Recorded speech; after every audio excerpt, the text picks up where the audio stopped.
আদেশে আজ তোমাকে অন্য কারাগারে নিয়ে যাওয়া হবে। কেন? না, আমাকে এখান থেকে অন্য কোথাও নিয়ে যেও না। আমি এই কারাগারে থাকতে চাই। রাখি, তুমি আমাকে অন্য কারাগারে নিয়ে যাও না। চলে এসো বন্দিনী। আমাকে নিয়ে যাও না, রাখি।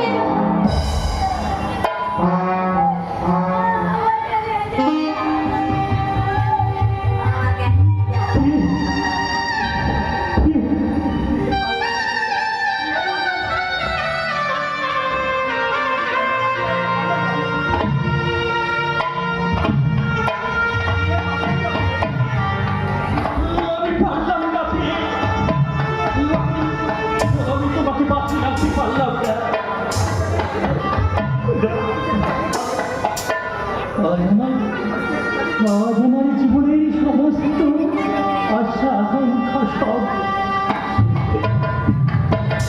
ঠাকুর, কেন কেন তুমি এত দুঃখ আমার কপালে আজকে সব কিছু আমার ভেঙে গেল। আমার প্রাণী সত্য হতে আমার জীবন থেকে হারিয়ে গেল। বুঝি সুখ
ছিল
কান্না করবো